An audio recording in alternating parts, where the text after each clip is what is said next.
Talofa lava, malo lava le soifua malilangi mama. Ofa alofa atu ya te autau uma. Welcome, warm Samoan and Pacific greetings all the way here from the beautiful Aotearoa. You're back for another episode of Breaking Waves. Thank you so much to all of our supporters and all of our subscribers for tuning in every week to these episodes that we try our best to cover local people in our community who are in governance and the things that they could do for us or the changes that they can bring. On today's episode, we have a very special guest. She is running for the elections for the Auckland Mayor. Her name is Kerrin Leoni, and she's here to join us, and we're going to get to know her a bit. Talofa lava, good morning. How are you today? I'm really good, thank you. Yeah, it's a beautiful day in Auckland. Thank you so much for joining us on our show.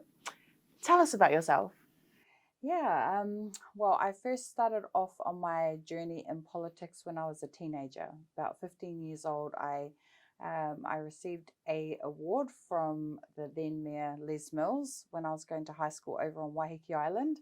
I did my high school years over there, and I was always really passionate from that point about representing people that are facing challenges, rangatahi, young people that have come from really difficult, challenging backgrounds. And from there, I started off in social work in South Auckland and got into management really quickly. Then went over to the UK, ran my own consultancy over there for 10 years, which was amazing. So many Māori in Pacifica over there, traveling the world, running their own businesses, being great entrepreneurs. They've actually got a really good network of New Zealand-owned businesses based in Europe and all around the country, actually. I also started a charity over there called Mana Aroha, which was sending young Māori and Pacifica youth over to the UK, to London, and linking them up with a number of the New Zealand-owned businesses there, helping them to get work. And that was really rewarding, to give our young people an opportunity to travel and have the experiences that a lot of us have had. I came back to New Zealand and wanted to have my family. So I have my twins. I'm a mother of 8-year-old twins, and went into local government. I did my second master's over in London in international politics and economics. So I'm a qualified economist as well. Love that. My first master's is in youth development and social work, but came back, was the deputy chair of the Waitemata local board, which is in central Auckland, probably one of the most challenging local boards, actually. There's so many issues that are faced in that area. I'm now the Faux Ward councillor in West Auckland, Avondale, New Lynn area around there, and running for mayor. So, I think as a wahine, as Māori, Polynesian, we need to continue to put ourselves up for all the top jobs in this country. We've got the skills and the attributes, so we've got to just keep going. Absolutely. That's so beautiful. Tell us a bit about your role as a mother, as a woman, and especially as Māori. Yeah, so every day is a busy day, and they say with people that are so busy, you've just got to give us more tasks because we'll continue to multitask. But in the mornings, I'm getting the kids ready, I'm checking my emails, I'm doing radio interviews, all of that stuff all in the morning before I get ready. And then after that, looking at my calendar, if we've got council meetings, because we've still got council meetings from Tuesday to Thursday, we prioritize those meetings. And then in the evenings, there are meetings as well, community events. And that's the great thing about being in local government. There are so many amazing community initiatives right across our city. And look, I'm just so proud to be standing as the next Mayor of Auckland to try and represent and show that all of these organisations are flourishing and taking our city forward. Love that. Your role as councillor for the last previous years, tell us about your experience there. It's been a real privilege, but also been some pretty big challenges. I mean, I'm sure a lot of people would have seen at the start of the term, there were real significant cuts that were being made to our budgets. And I also want to do an acknowledgement to Officer Collins. He was a very good friend of mine, and also, encouraged all of us to really just keep pushing and breaking glass ceilings. So just want to acknowledge him. But coming back to the term, it has been a challenge. We've had to make huge decisions for the city in terms of the airport share sales. That was a really big vote that we've had. Then we've had the ports. those have been really big votes for our city because they're probably the two most important assets that we have on a day-to-day basis. So it's, you know, it's great being able to get out into my ward and look at the great things that are happening. Been huge challenges again around housing. The two floods have been, you know, it's been a difficult term actually when you think about it. I mean, right now we haven't got a flood happening right now, but we've been through two major events. Plus we've had COVID before that. So I think we've bounced back, but we've learnt a lot, and we've got to future-proof the city for our future. What's kind of your vision for Auckland if you were to become mayor? My vision for Auckland is for us to become a world-class city. And by that, I'm talking about getting infrastructure in place that we haven't had, that I think is like long overdue. So I always talk about the fact that when I was in London, you know, we had some of the basic things like a train line to the airport. And these are the things that I think that Auckland deserves. You know, we should have a train line to the airport. We should have train lines that connect south to West Auckland. That's why we're getting a lot of the congestion. You know, when you look at the amount of time that people are spending in their cars now, that's time that they're having away from their family. So they're doing long hours at work, then they've got to be in traffic for 2 hours a day. So we've got to make sure that we can look at ways that we can get that infrastructure at least started for our city. I mean, it's great that we're going to have the City Rail link that's going to open next year, and that's really positive and exciting for the future of our city. But it's the key infrastructure, it's economic development, it's trying to focus on how we can support our SMEs, our small to medium businesses in Auckland, and how we can, and you know, improve entrepreneurship. You know, when you look at Māori and Pacifica and the great steps that have taken forward in terms of, you know, developing businesses across Auckland, I think it's great. We need more localized contracting. So I'm looking at bringing council contracts back in-house and giving some of that money back out to the local boards to actually do their own localized contracting. Because right now, a lot of the big tier one contractors are getting a majority of the contracts. Wow. Yeah, and they're subcontracting down to locals, but actually we need the locals to be able to get those contractors, because that's where a lot of our Māori and Pacifica businesses are. Absolutely. And yeah, like we've expressed that it's so hard. Well, it's not hard.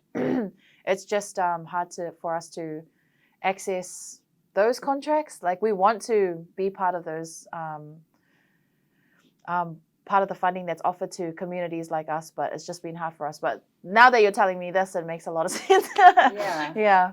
It's hard, and it shouldn't be. Yeah. You know, it shouldn't be, because at the end of the day, we have to think about the circular economy for Auckland going forward. And actually, if we don't look at doing that, then Aucklanders are just going to keep going to Australia. We're just going to lose a lot of talent that we need to keep here in our beautiful city. So we've got to free up those contracts for the locals and make sure we make it easier for organizations to get them. You're an economist. Things just feel like they're getting more expensive here in Auckland. How do I phrase this question? Is there a way that the Auckland mayor can influence the fluctuations of prices, or is that like totally out of their field with how they organize things within the Auckland Council? I think it's actually our primary role, you know, to be advocating to central government. So, you know, we are the leader who, you know, the mayor is the leader of Auckland. And our job is, along with the ward councillors, to actually do that advocacy to central government and to do that advocacy on an international level. You know, we're the biggest city, we've got the highest GDP for the whole country. We're basically the economic powerhouse for our country. So it's not just limited to central government, it is actually extending out to our, I think we've actually got more than 20 sister cities that Auckland works alongside, but I don't believe that we're using them to the best of our ability. I mean, we've got sister cities over in China. We should be looking at trade agreements with them to see if we can get cheaper contracts with them. And I think that really we need to definitely spearhead the housing. The housing crisis right now is, I think, around a third of everyone's wages is either going to their mortgage or to their rent. You know, $700 is, I'm hearing, around the average price for like a 2-3 bedroom. For a 2-3 bedroom. And you know, we have these build to rents now, and I keep talking about one that's over in Waterview, and at least they know that that rent is going to be set in place for like 10 years. I think it's a long-term arrangement anyway. So we need to be looking at how we can partner with developers to have more of these in place. The other thing that I think we need to advocate for is more of the shared equity home ownership, like the Tamaki regeneration, which Councillor Josephine Bartley's in one of those homes, and she's loving it. You know, we need to see more of that across the city, because how else are Māori and Pacifica going to get on the property ladder? Like, who can afford $700,000 for a mortgage? It's just ridiculous. Yeah. No organisation is perfect. What do you think the biggest problem within the Auckland Council is? And like, out of all the list of problems, and that you would address first? Well, the first one, which we know is probably the biggest issue, is Auckland Transport. We know that has been highlighted a number of times. And look, I agree that we need to bring Auckland Transport back in-house. And I think that when the Super City was set up originally, there were a number of CCOs that were set up, and we thought, hey, they were going to do well. But after all these years, we've realized actually we need to bring them back in-house, and we need to review the way that we do procurement and contracting. So when we hear about speed humps costing $500,000, crazy. We know I heard about that too. That's a lot. That's a lot of money, right? My gosh. And how are we comparing these prices to other parts of the country? And I've been talking about an example that I have recently. In Kaitaia, I went to visit one of the local pools up there, which is a 25-metre pool, a kids pool, and a therapeutic pool. They built all of that for $11 million. But when we're kind of getting prices on how much that would cost here in Auckland, people are telling us, oh, at least $100 million. So there's something wrong with the way that the procurement, or, you know, the quotes that we're getting, I feel, are quite high.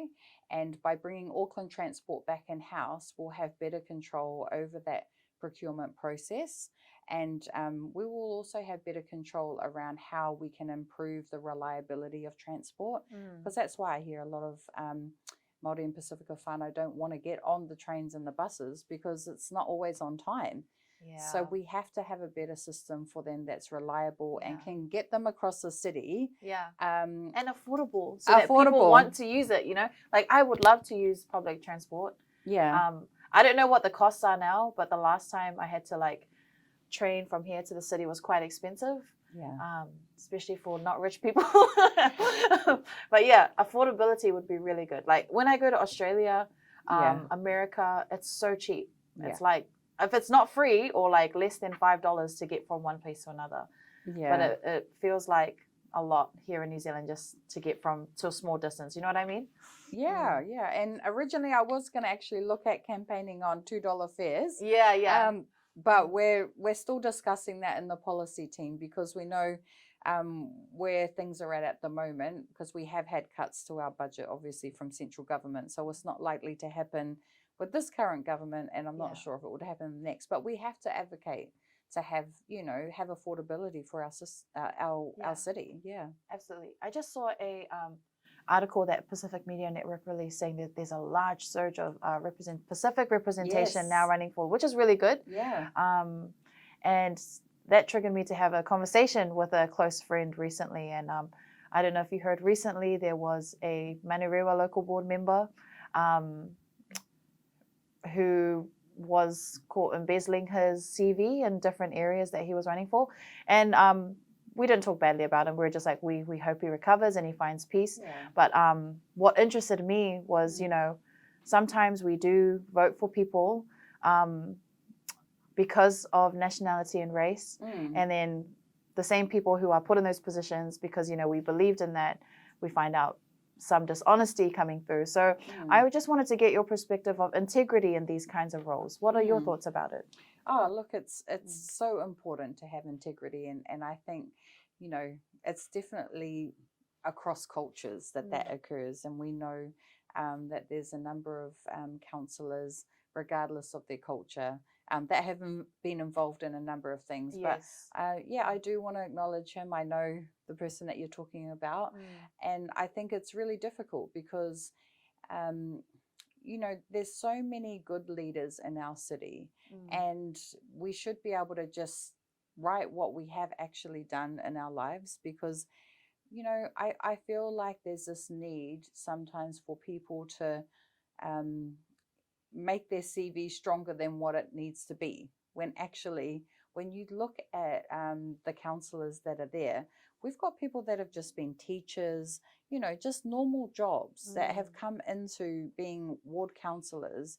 And actually, you know, when you look at the skills that people have on an everyday basis, regardless of what job you come from, it's all about representing your community. All those other skills about managing funds and things like that, all of those skills will come to you. So I think there's this whole, you know, there's people believe there's this need to have finance skills and all these different things, which are an attribute. Don't get me wrong, to have business experience is good, but actually, you know, that's what our staff are there for. And we are able to speak to the staff and be able to get feedback on things. But, you know, the most important thing is just to be passionate about representing your community, and everything else will come to you. So I feel like there isn't, you know, integrity needs to be number one. And we need to be able to shine the light on the great work that so many Aucklanders are doing, and just be honest about what our background has been. Absolutely. There are a lot of youth that, you know, the Pacific youth voter turnout is pretty low. So there's a lot of youth who just have given up on politics, or they don't understand it properly. They don't believe what politicians are telling them or selling to them that they feel. What's your word of advice to youth who feel this way? Your voice is so powerful. Like, it is so, so powerful. And I feel that, you know, as someone who also hadn't been taught about voting in local government elections myself, even though I've been a homeowner since I was like 2021, but, you know, that's the biggest issue, is having people that sit us down and show us how to vote. You know, unfortunately, I think the current system does not work for our people, because, well, first, no one's taught us. You know, if we don't have a family member that has already voted and then shows us you've got to update your address, and then shows us, okay, look, you know, these are the councillors, these are the policies that are either left-leaning or right-leaning, or the policies that they may be interested in. But you're right. I mean, I was speaking to an amazing Pacifica woman the other night at the night markets, 25-year-old. She's just finished her law degree, which I congratulated her on. And then she told me she didn't know anything about voting. And I know that this is the norm for so many of us, you know, it's the norm. And until we actually, you know, the media does more coverage, I think, on actually showing people you've got to update your address first, and then showing them the paper. Breaking it down. You've got to really break it down. And it's like, what I'm saying to people this year is try and write a list of at least 50 people that you know, and try and help them to vote. You know, vote for whoever you want. Of course, I'd love your vote, but at the end of the day, you vote for whoever you want. Go through the booklet. I know that it takes a long time. It's a lot of pages to go through that booklet and read all of the biographies and the policies that people stand for, but it's so important, because local government, I say to people, when you wake up in the morning, you flush the toilet, you make yourself a cup of tea, you know, you drive or you walk down your local street or your road, that is all local government. And again, so many Aucklanders don't understand the difference between the local government budgets and responsibilities and central. Because most of the time the media is all focused on what's happening in central government. And, you know, it's very rare actually that we get to have stories in mainstream media that will talk about the great voluntary work that's happening in the Māori and Pacifica communities, you know. And we need to see more of that, because the more that young people can see that on TV or online on TikTok and everything else, I know I need to be doing more for my campaign, but the more that they see that, the more they'll realize how important it is. So yeah, it's great to have people like you doing interviews like this to show that. Thank you so much. Honestly, so honored to have you on the show. And just before, I just wanted to show everyone this. I just looked at this and I realized it's here. See Faisal Collins. So when Kerrin came into and we had a conversation, we both knew him, and he was the first to run for mayor. That's right. So as a brown person, we just want to love and honor him on the show because we're connected through him. That's right. Yeah. And tell us about how you hosted him for his.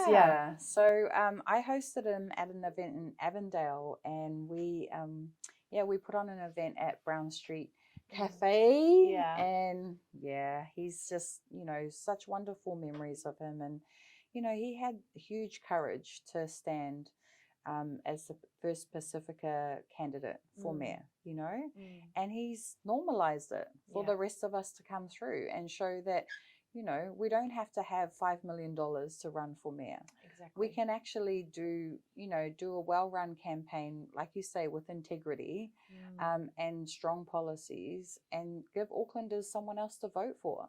It doesn't, those days of like, you've got to be a trillionaire to run for mayor and you've got to have all these initials after your name, even though he did, and I really want to acknowledge him and you for all the great work you guys do, and, may he rest in peace, and we will continue to fight the good fight.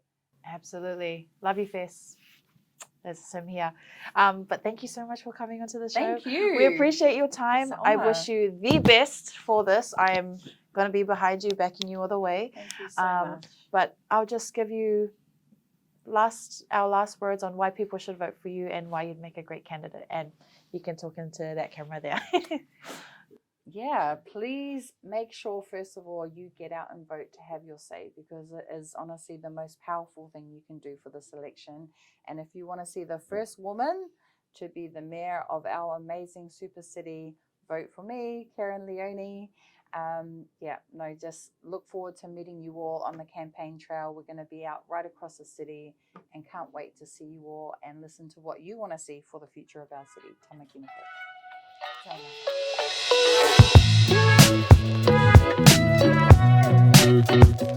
Thank you.